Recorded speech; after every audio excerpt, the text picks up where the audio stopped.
Olá pessoal, tudo bem com vocês? A paz do Senhor a todos, sejam bem-vindos a esse culto. Eu sou a pastora Andy Medrado e esse é o pastor Arthur. Que bom ter vocês aqui conosco. Sejam bem-vindos. Você que está em casa, você que está no carro, reúna seus amigos, reúna a sua família. Vamos juntos adorar o Senhor, ouvir uma palavra que vem do trono, vamos orar, vamos clamar e buscar. O chat, ele já está aberto. Então você que tem um pedido de oração especial, um pedido, algo que você queira do Senhor, coloque lá no chat. Porque no final dessa transmissão, nós iremos orar pelos seus pedidos. Você que ainda não se inscreveu no canal, também se inscreve. Passa o link desse culto para um amigo seu, para ele se inscrever também, para ele se beneficiar desta palavra. Quem sabe tudo isso pode mudar a vida dele. Que a palavra desse culto, que esse culto seja bênção na vida de todos aqui. Amém?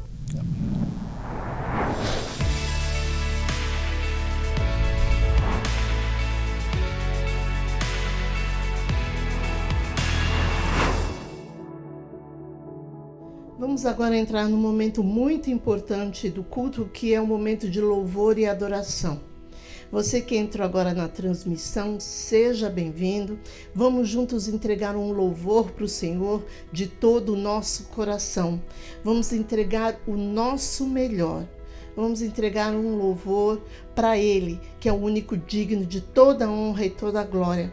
Mas para nós adorarmos o Senhor, nós precisamos entregar o nosso coração para Ele. E a adoração, ela precisa ser aquela do primeiro amor, sabe? Aí você pergunta, mas o que quer dizer isso? Adoração, primeiro amor.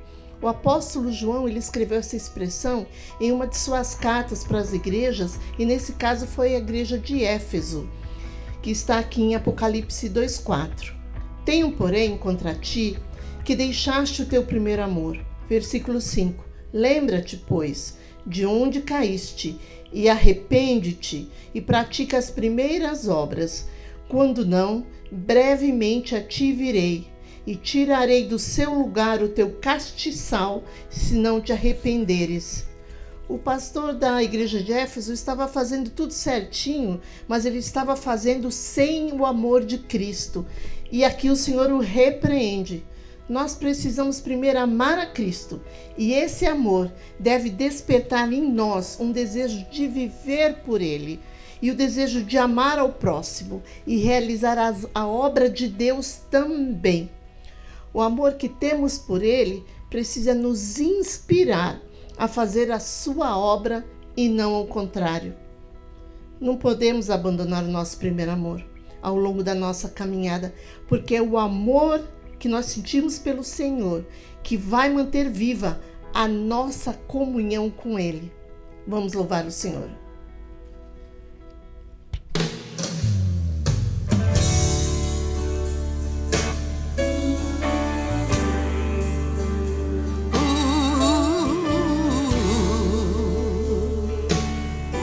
Aleluia, glória te damos, Senhor.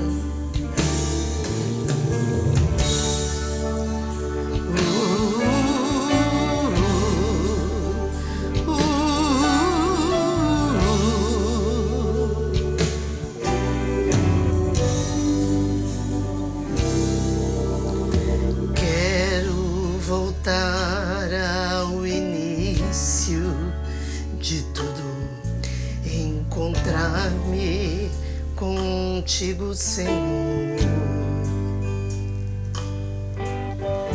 Quero rever meus conceitos, valores. Eu quero reconstruir. Vou regressar ao caminho. Vou ver as primeiras obras, Senhor. Eu me arrependo, Senhor.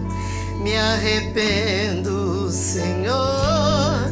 Me arrependo, Senhor.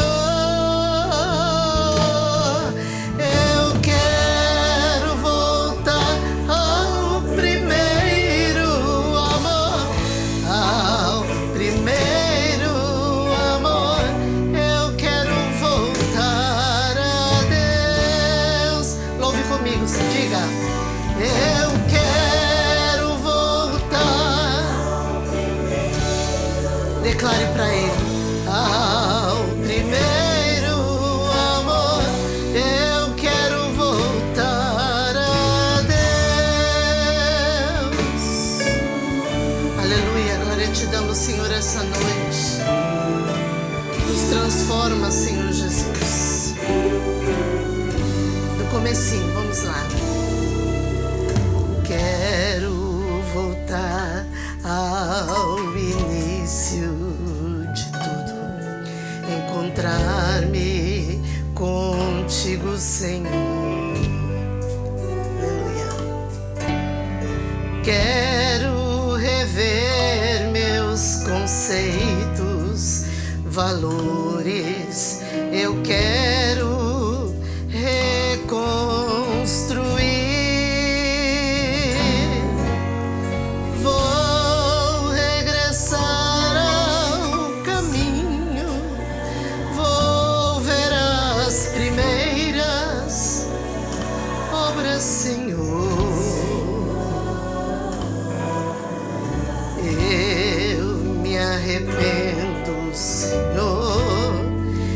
Arrependo, Senhor, me arrependo, Senhor. Eu quero voltar. Declare para Ele: volte ao primeiro amor, é muito importante. Eu quero voltar a Deus. Volte ao primeiro amor. Volte ao primeiro amor. Encontre o Senhor. A Deus.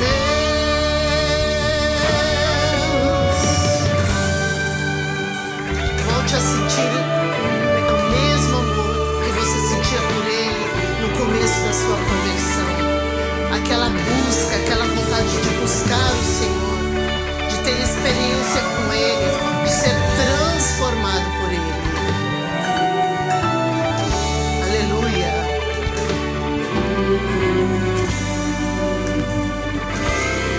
Eu quero voltar ao primeiro amor, ao primeiro amor. Eu quero voltar a Deus. Louve comigo. Eu quero voltar ao primeiro amor. Eu quero voltar a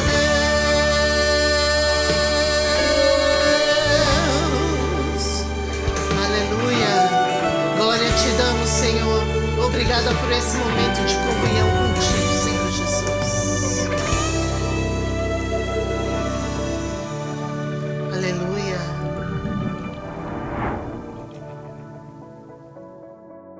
A paz do Senhor, amada igreja, amado irmão, amada irmã.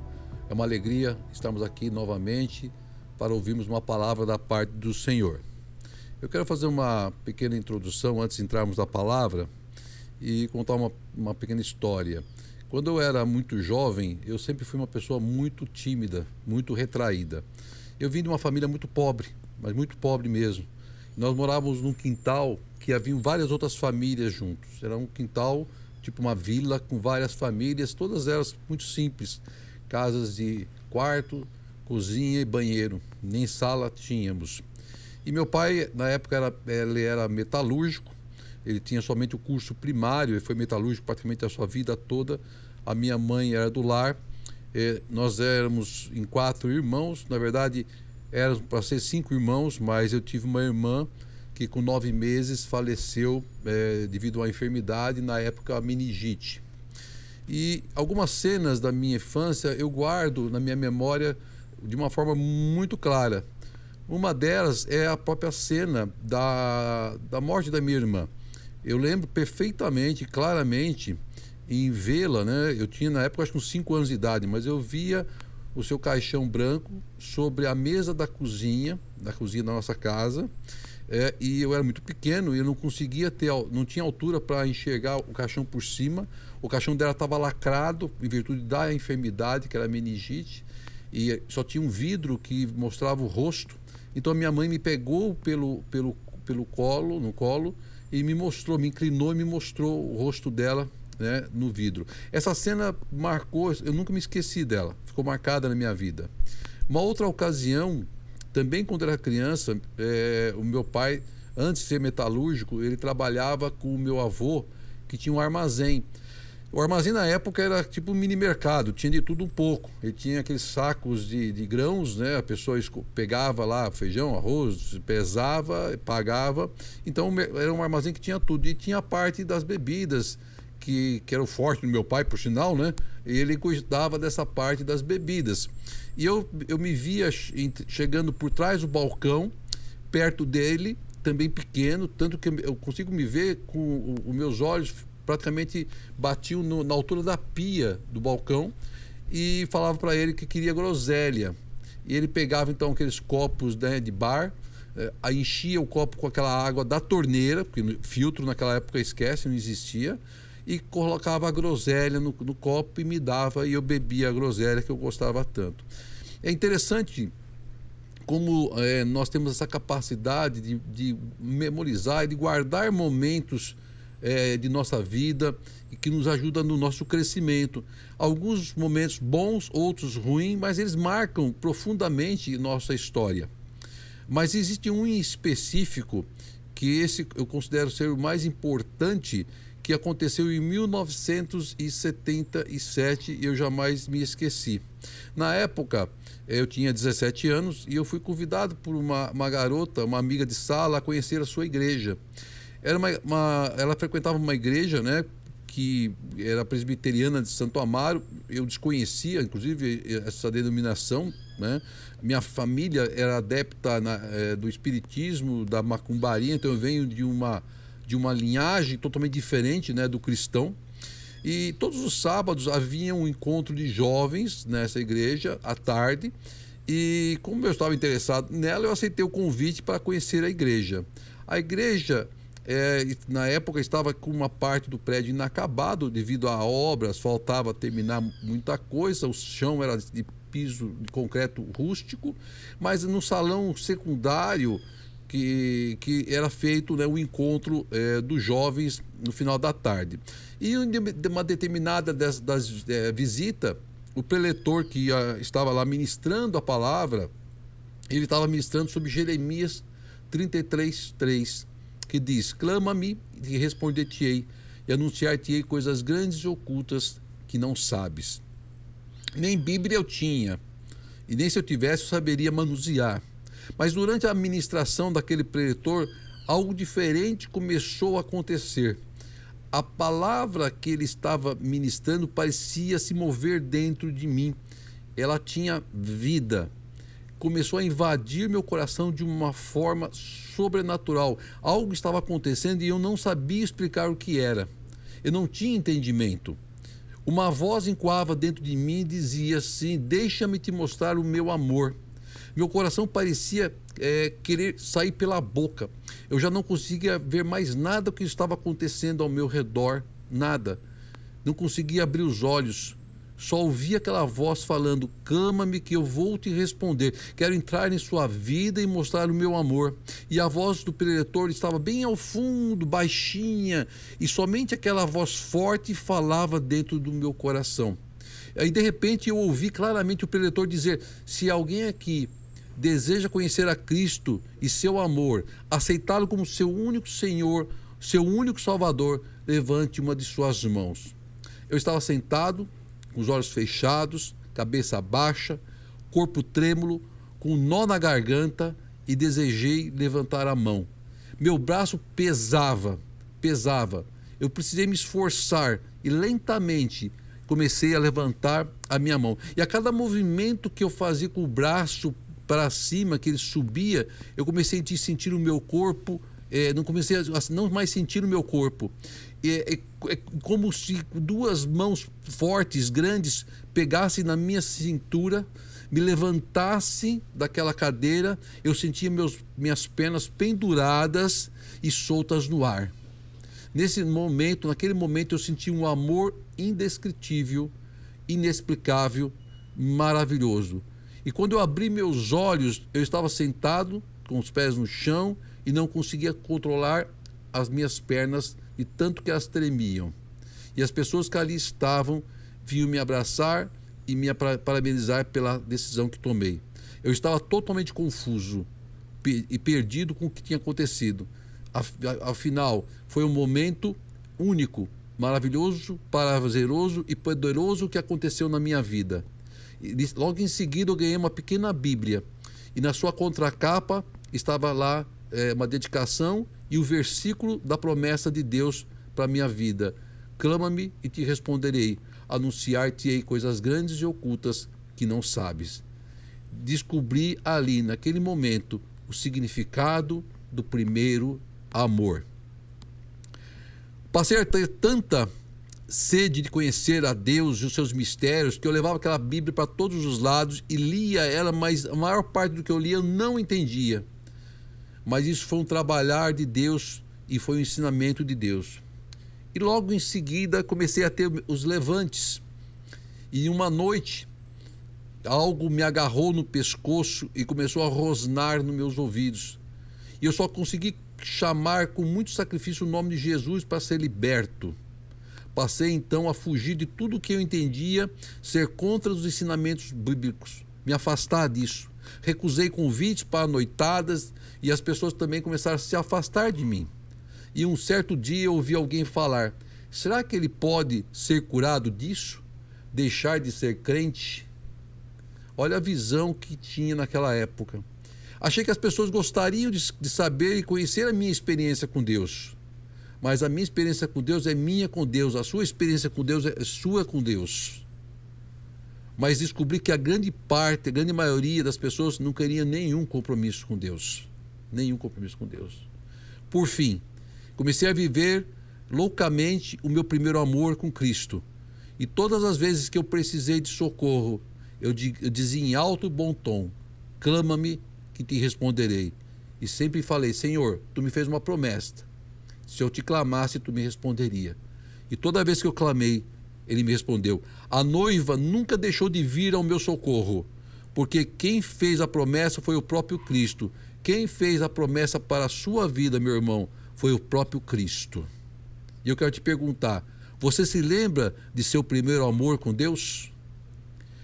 Quem quis fazer essa introdução para exemplificar da importância do nosso primeiro encontro com Cristo, da importância de nós entendermos que o primeiro amor em nossas vidas nunca pode morrer, nunca pode morrer.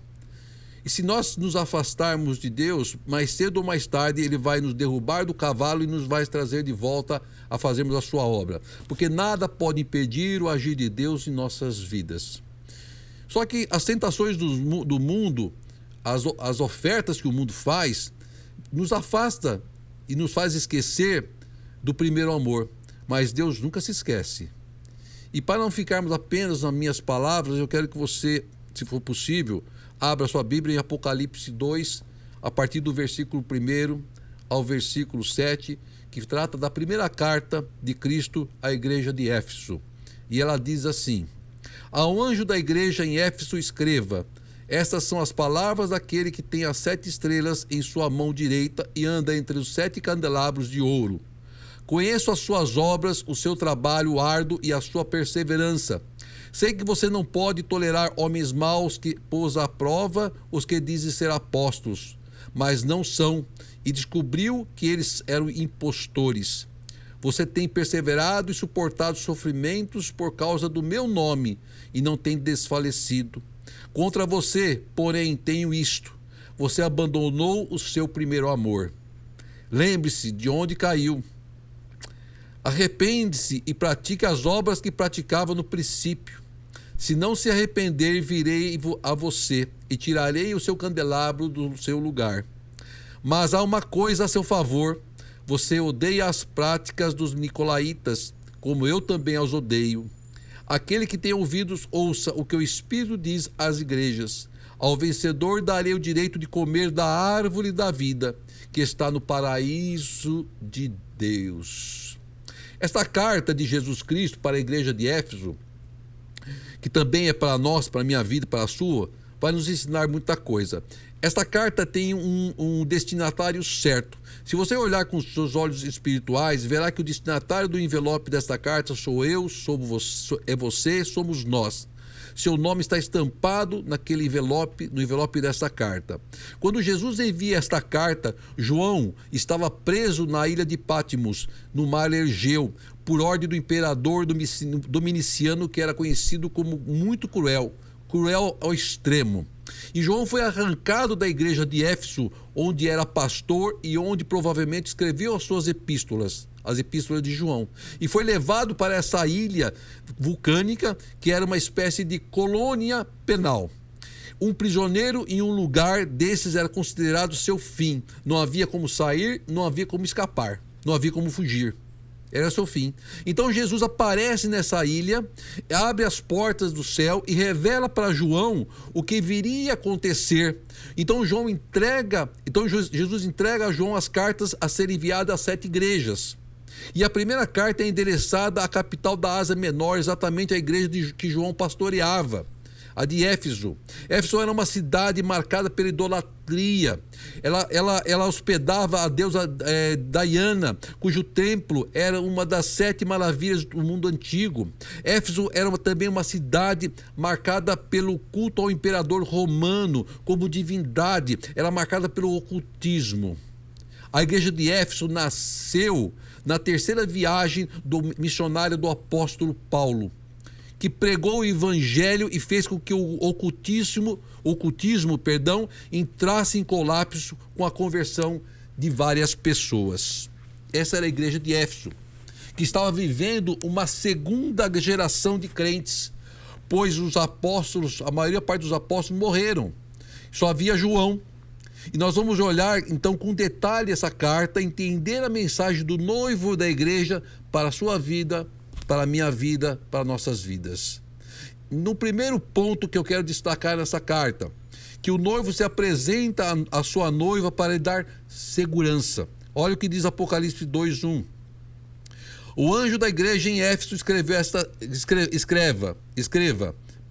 ao anjo da igreja de Éfeso escreva: essas são as palavras daquele que tem as 7 estrelas em sua mão e anda entre os 7 candelabros de ouro. Esse primeiro versículo, significa que as 7 estrelas estão totalmente encobertas na mão de Jesus. Deixa eu pegar no meu bolso 7 bolinhas. Não sei se vai dar para aparecer. 7 bolinhas de vidro. Só para exemplificar o que a palavra está dizendo. Então, o que a palavra está dizendo é que as sete estrelas, ou seja, as 7 igrejas, estão totalmente dentro da mão direita do Senhor, protegidas, guardadas, seguras nas mãos de Cristo. O que Deus fala para nós é que que você, estamos nas mãos de Deus, protegidos, guardados nas mãos de Cristo, e nada pode acontecer para tirarmos da mão de Deus. Isso está escrito lá em João 10:28, que diz assim: ninguém as poderá arrancar da minha mão. Ninguém as poderá arrancar da mão de Deus. Então Cristo começa dando conforto para a igreja, segurança para a igreja. Olha, não se preocupe, vocês estão nas minhas mãos, guardados, protegidos. Era isso que Deus estava dizendo. E Cristo se apresenta para mostrar à igreja que ela estaria segura, guardada por Deus, para eles ficarem tranquilos, porque o Senhor estava com as suas mãos sobre eles. Cristo também se apresenta para dizer que Ele está no meio da sua igreja. O versículo diz isso, né, na parte B, e anda entre os 7 candelabros de ouro, ou seja, ele anda sobre as 7 igrejas. Cristo está andando no meio de nós. Cristo anda no meio de nós. Quando nós cultuamos a Deus, quando nós buscamos a Deus, Ele anda no meio de nós, Ele se faz presente no meio de nós. Quando você participa de um culto público, virtual, presencial, não importa, você não faz isso somente porque lá tem as pessoas que ama. É importante, sim. Você não faz isso só para se encontrar com as pessoas, também é importante, mas isso não é o principal. Você vai lá com a perspectiva de que Jesus esteja presente. E quando há um culto a Deus, ele se faz presente. Isso também é descrito lá em Mateus. Pois onde se reunirem 2 ou 3 em meu nome, ali eu estou no meio deles. É a palavra de Deus. E por isso que não podemos perder de vista a esperança do extraordinário acontecer. E vai acontecer. Do sobrenatural, dos grilhões se partirem, dos olhos se abrirem, dos ouvidos serem desbloqueados, do coração ser tocado, da vida ser transformada. Porque Jesus Todo-Poderoso está no meio de nós. Ele está nesse culto, ele está na sua vida, ele está presente. Esse é o propósito de nós buscarmos a Deus, para termos Deus, Cristo, presente em nossas vidas. E por que Jesus está no meio da igreja? Você sabe me dizer? Para sondar, para exortar, para corrigir, para disciplinar, para consolar, para restaurar. Ninguém tem capacidade verdadeira, nenhum preletor, nenhum pastor, nenhum ministro da casa de Deus, de saber tudo o que acontece na vida dos irmãos. Nós não temos essa capacidade, mas Cristo sabe muito bem, o que cada um vem buscar da parte dele. Cristo sabe todas as coisas, ele conhece todas as coisas, ele conhece cada coração, ele sonda cada coração e ele é poderoso para suprir as suas necessidades. O segundo ponto dessa passagem, que eu quero que você preste muito atenção, meu irmão e minha irmã, é que o noivo elogia a sua noiva pelas suas virtudes. Deixa eu fazer um parênteses aqui, para os homens principalmente. Qual foi a última vez que você elogiou a sua noiva? Porque a sua esposa, a sua companheira, vai ser eternamente ser sua noiva. Qual foi a última vez que você levou um buquê de flores para ela? Que lhe deu um cartão, um presente, mesmo que simples, abriu a porta do carro ou a convidou para um jantar a 2. Meu irmão, uma rosa sem água, ela morre. Ela precisa ser regada. Mas vamos voltar à passagem. Então a primeira coisa que o noivo faz é elogiar a fidelidade da igreja. E Éfeso e as suas doutrinas. No versículo 2 diz assim: conheço as suas obras, o seu trabalho árduo e a sua perseverança. Sei que você não pode tolerar homens maus, que pôs à prova os que diziam ser apóstolos, mas não são, e descobriu que eles eram impostores. Você tem perseverado e suportado sofrimentos por minha causa, por causa do meu nome, e não tem desfalecido. Sabe o que estava acontecendo na igreja de Éfeso? O mesmo o que acontece em vários países que persegue na luz do dia a igreja cristã. O aceitar a Jesus na época era a mesma coisa de que colocar a sua cabeça a prêmio. E uma cidade que perseguia os cristãos, que cultuava ao seu imperador e que praticava o ocultismo, e que era uma cidade totalmente avessa ao cristão. Então você na época vivia em constante perigo e ameaça. E a igreja, o Cristo está falando que a igreja, apesar de tudo isso, a igreja não negociava a verdade. Eles não negavam a Cristo, Eles eram fiéis à palavra de Deus e a despeito de todos os riscos que eles corriam. Notem, em tempo da perseguição surge o que Jesus chamou de falsos apóstolos. No tempo da perseguição surgiu os falsos apóstolos. Para o quê? Para pregar o evangelho mais adocicado, ao gosto do freguês, mais palatável. Falar o que a pessoa gostaria de ouvir. E haviam muitas distorções bíblicas, porque eles ofereciam aquilo que não era verdade, aquilo que não era bíblico. E o que estava acontecendo era que muitos obreiros estavam se levantando e percorrendo as igrejas dizendo que eu sou apóstolo.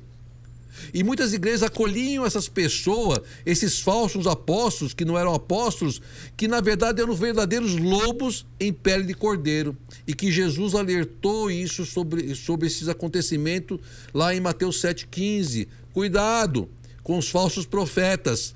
Ele vem a vocês vestidos de pele de ovelhas, mas por dentro são lobos devoradores.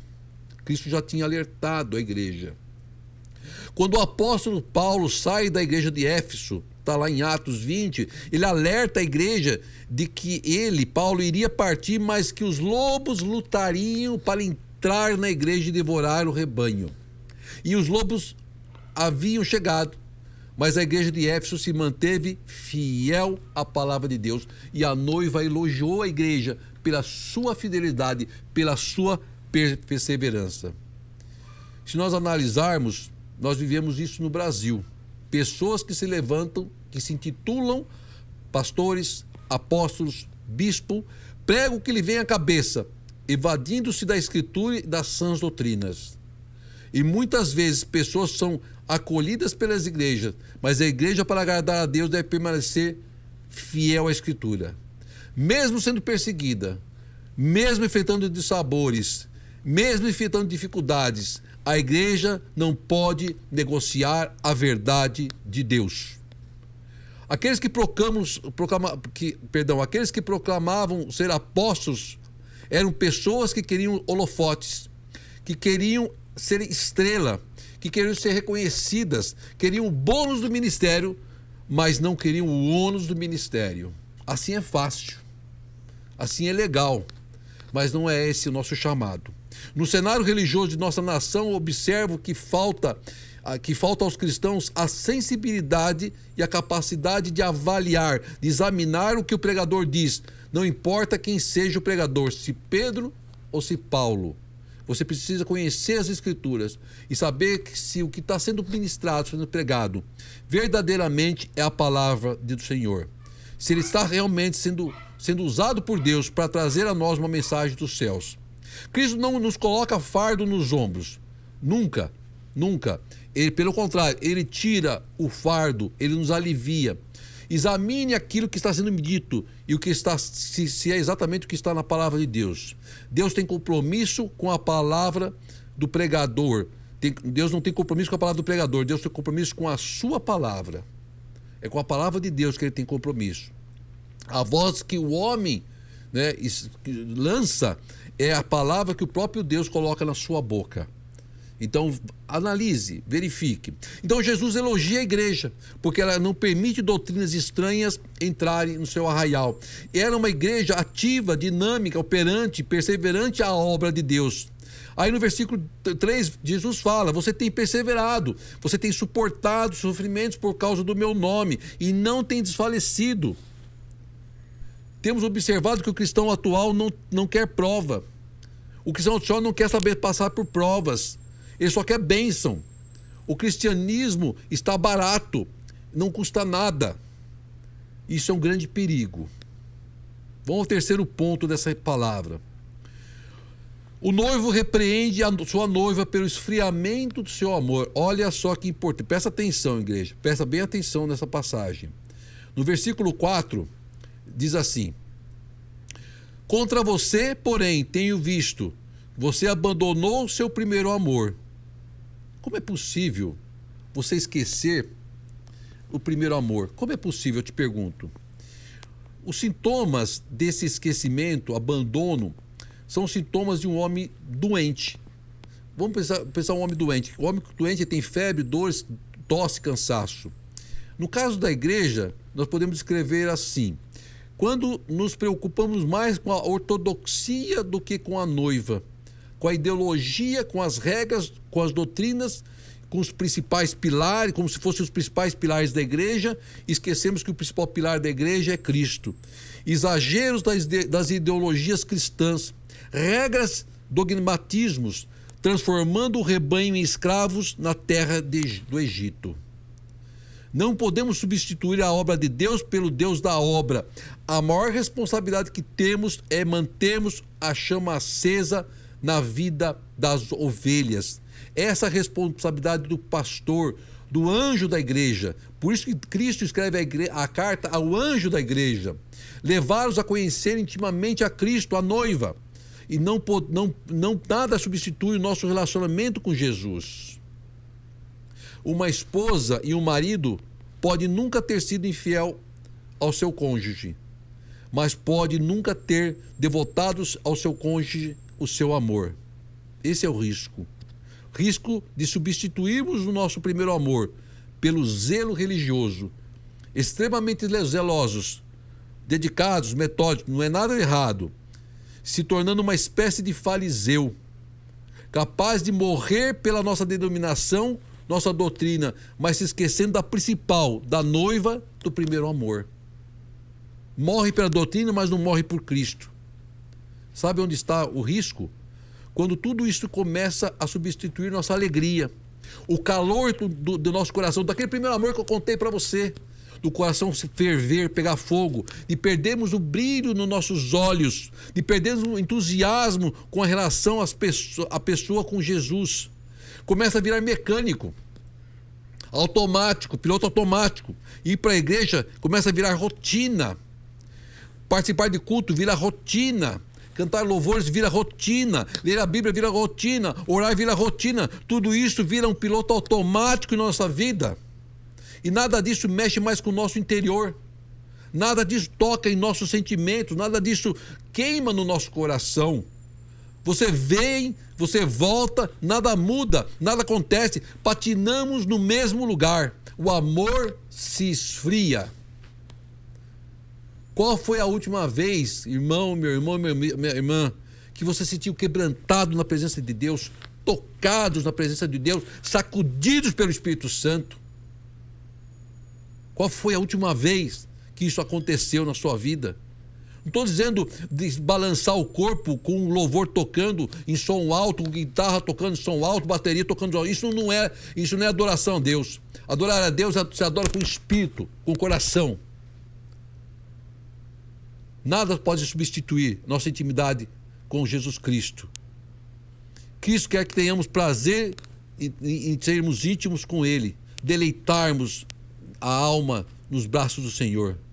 Por isso que Cristo fala no versículo 4, contra você, porém, tenho isto, você abandonou o seu primeiro amor. Mas eu sou uma igreja fiel, mas eu sou uma igreja que não deixei me levar pelas vãs doutrinas, mas se esqueceu do primeiro amor, esqueceu do principal. Temos habilidade para examinar os outros, mas não temos habilidade para nos examinarmos. Sintomas do abandono do primeiro amor. Diagnosticamos os problemas espirituais dos outros e não temos a capacidade de diagnosticar o nosso esfriamento espiritual, falta de amor em nós mesmos. A crise que estava vivendo a igreja, é a crise que vive a igreja de Éfeso e a nossa igreja, as igrejas atuais, é a crise que vive atualmente todas as igrejas do mundo. Muitas doutrinas, controles, religiosidade e falta de amor. Vemos o primeiro amor esvaindo-se. Somos mais criteriosos e profundos examinadores dos outros do que de nós mesmos, do que nossos próprios erros. Por isso Cristo diz à igreja de Éfeso e diz a nós, reflita, contra você, porém, tenho isto, você abandonou o seu primeiro amor. Quarto ponto dessa palavra. O noivo oferece à sua noiva a chance de um recomeço. Deus é muito bom, porque Ele aponta o problema, Ele diz, olha, você está errando aqui, mas Ele diz, olha, eu quero ter um conserto contigo. Eu quero fazer um conserto contigo. Versículo 5, que diz assim, lembra-se de onde caiu? Arrependa-se e pratique as obras que praticava no princípio. Se não se arrepender, virei a você e tirarei o seu candelabro do seu lugar. O grande problema do cristão que se acha perfeito é a amnésia espiritual, de se esquecer. Veja que Cristo não está pedindo para o crente lembrar do seu pecado. Deus não está pedindo isso, Cristo não está pedindo isso. Ele está pedindo para você lembrar aonde foi que você caiu, aonde caíste, aonde você tomou a direção errada, aonde você fez uma conversão errada, aonde você deixou a sua devocional de lado, onde começou todo esse erro, todo esse problema.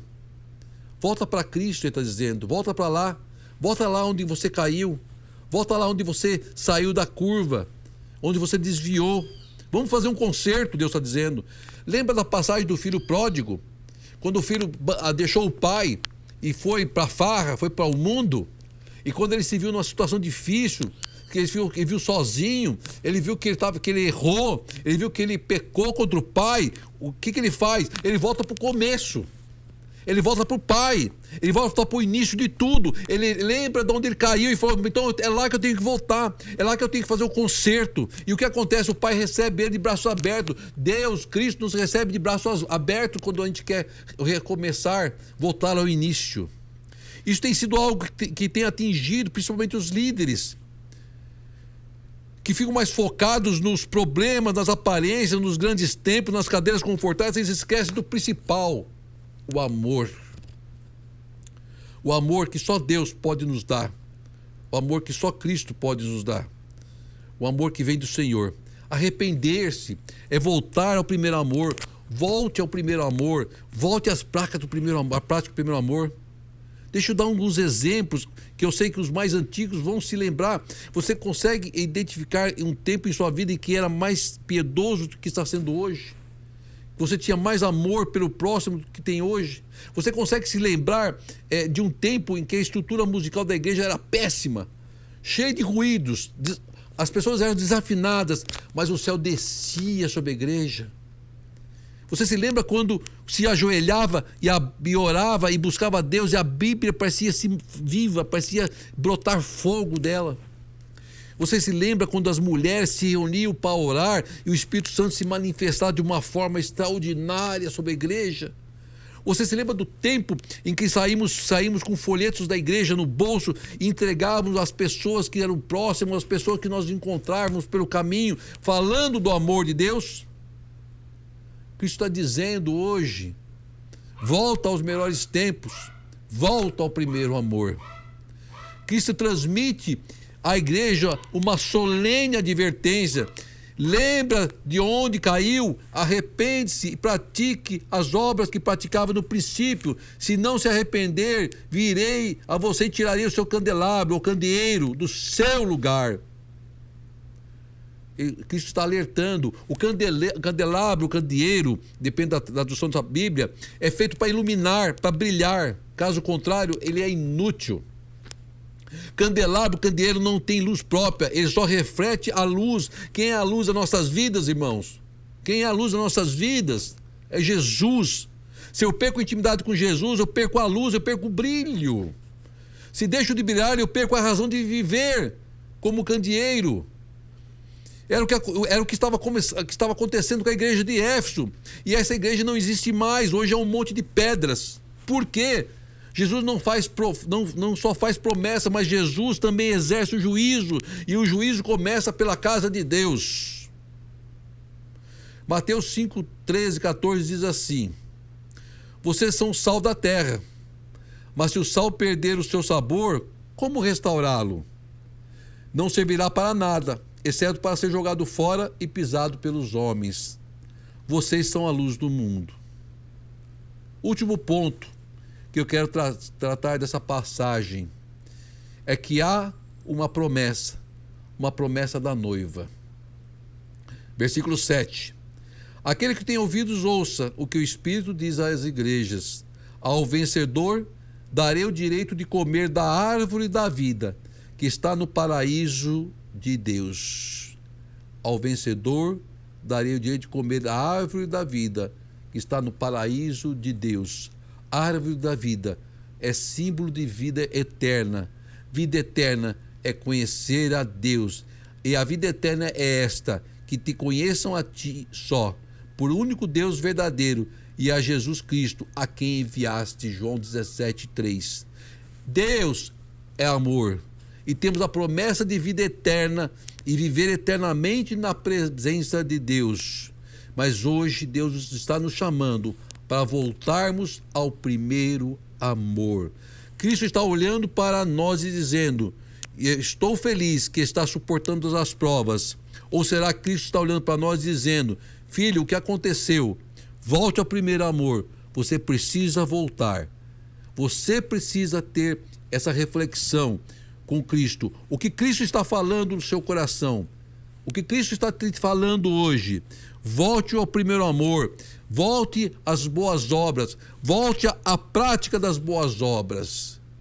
Volte ao amor da sua conversão. Você se lembra do momento que você encontrou a Cristo? Você se lembra do momento que Cristo te escolheu? Porque é Ele que nos escolhe.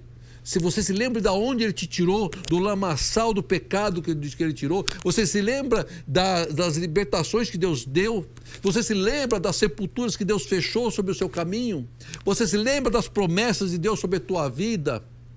Se você não se lembra, se você se esqueceu, você precisa voltar ao início. Você precisa voltar ao primeiro amor, para que Deus possa trabalhar na sua vida.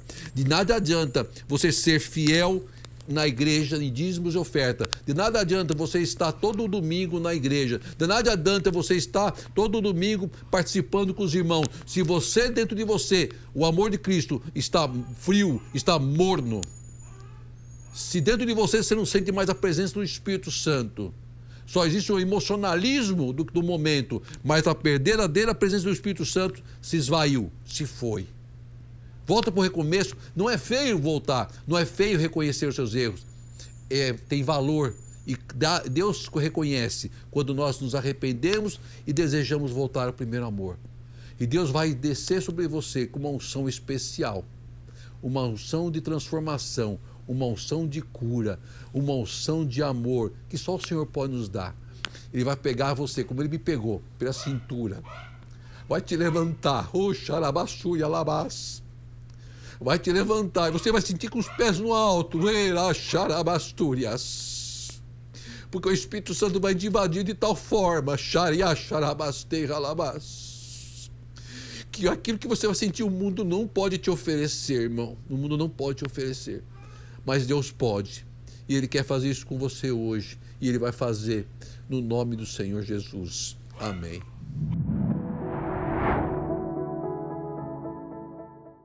Como é bom e agradável e prazeroso quando o Espírito Santo nos invade, e a palavra também vem de encontro, né, aquilo que o pregador também busca do Senhor, porque nós não somos infalíveis e também nós precisamos sempre estarmos sendo renovados pelo Senhor, e não há nenhum erro, nenhuma vergonha com relação a isso, porque enfrentamos tantas lutas quanto os irmãos. Mas hoje Deus nos deu uma palavra de esperança, que se voltarmos ao primeiro amor, o Senhor vai restabelecer em nossas vidas aquela chama, como o candelabro precisa ter, que precisa brilhar, que precisa salgar, onde quer que nós coloquemos a planta dos nossos pés. Então, a você, na sua casa, né, você que está ouvindo esse culto, hoje Deus fez um milagre em nosso meio, e Cristo está no nosso meio. E nós vamos orar agora. Eu quero chamar a minha esposa, a pastora Angie Medrado, para orarmos com vocês. E eu quero pedir para você, onde você esteja, né, se você puder, claro, né, tiver condições, coloque a mão no seu coração, peça para que Deus acenda essa chama do primeiro amor na sua vida, que você volte, né, às boas obras, volte a buscar a Deus de uma forma viva, de uma forma de amor mesmo, de desejo de servir ao Senhor, né, porque Deus tem grandes coisas para fazer em nosso caminhar. Feche seus olhos, se você puder, põe a mão no seu coração, porque nós vamos orar a Deus agora. Querido amado Deus, nós te agradecemos, Pai querido, por essa palavra maravilhosa que Tu nos entregaste, Senhor. Como é importante, Pai, jamais esquecermos o primeiro amor. Como é importante lembrarmos, Pai, do momento que o Senhor nos tirou do lamaçal do pecado, entrou na nossa vida, transformou a nossa vida, nos libertou de tantas armadilhas, Pai, tantas ciladas, Senhor amado, por amor a nós, Senhor. Quero sempre lembrar do primeiro amor e peço, Pai, que Deus só toque a cada ouvinte, a cada irmão que está participando desse culto no coração, que ele sinta a chama acender novamente, que ele sinta o calor da Tua presença, Pai. O calor da presença do Deus vivo, Senhor. Não queremos ser mecânicos automáticos, Pai. Nós queremos ser verdadeiros servos do Deus vivo, sermos instrumentos nas tuas mãos, sermos chama viva, luz do mundo, sal da terra, Pai querido. Nós não queremos, Pai querido, perder essa intimidade com Cristo. Por isso, Pai, perdoa nossos pecados, Pai. Aquece nosso coração, abraça-nos, Pai, como Tu me abraçaste na minha conversão, Senhor. Abraça o Teu povo, Jesus. Abraça o Teu povo, Pai. Aquece o que está com frio, Pai querido. Cura o que está enfermo, Senhor amado. Protege o que está perdido, Pai. Dá esperança àquele que perdeu a esperança, Senhor. Traga os sonhos de volta, Senhor amado. Traga o primeiro amor na nossa mente, Senhor, no nosso coração, Pai. Que jamais nos esquecemos do amor de Deus, do amor de Cristo, Pai, do primeiro amor, Pai. Que as nossas pernas estejam penduradas no alto, Senhor, porque o Senhor está nos carregando no seu colo, nos seus braços, Senhor. Visita cada um, visita, Pai querido. Eu te peço em nome de Jesus. Amém. Amém, amém. Que palavra forte e importante na nossa vida, né? Que nós vivemos o dia a dia e muitas vezes as coisas vão esfriando, os nossos sentimentos em relação a Cristo vão esfriando e a gente nem percebe. Então é muito bom que o Senhor use um servo dele para nos chamar a atenção para Ele. Amém? Jesus ele diz em Apocalipse 3:20: Eis que estou à porta e bato. Se alguém ouvir a minha voz e abrir a porta, entrarei e cearei com ele e ele comigo. Jesus aqui, ele está te convidando, ele não está te obrigando. Ele está dizendo assim, ó, eu vou bater na sua porta, se você abrir, eu vou entrar na sua vida, vou entrar em seu coração e você vai começar a me conhecer. Você vai começar a ter experiências comigo. Você vai começar a ser transformado. Entrarei e cearei com Ele. E Ele está prometendo aqui, olha, estou batendo na tua porta agora, abre. Abre, eu quero fazer parte da tua vida. Eu quero fazer morada no teu coração. Mas aceitar Jesus em sua vida é sem dúvida a maior e a mais importante decisão que você pode tomar. Se você desejar abrir a porta para Jesus agora, nesse momento, faça isso. Se seu coração está dizendo, sim, eu quero participar, eu quero ter experiências com Jesus, abra a porta. Repete comigo essa oração. Senhor Jesus, eu te aceito como meu único e suficiente Senhor e Salvador. Eu te peço para que o Senhor escreva o meu nome no livro da vida. Senhor, eu te convido para habitar no meu coração e na minha vida. Faça morada em mim, Senhor. Faça morada em mim para sempre. Amém. Você que aceitou Jesus, você que tomou essa decisão, você que abriu a porta e deixou Ele entrar, coloque o seu nome no chat, o chat está aberto, coloque o seu nome porque no final do culto nós iremos orar por você. Amém? Nós gostaríamos de agradecer a todos vocês que participaram dessa transmissão, a todos vocês que receberam essa palavra e nós esperamos que essa palavra seja a bênção em sua vida.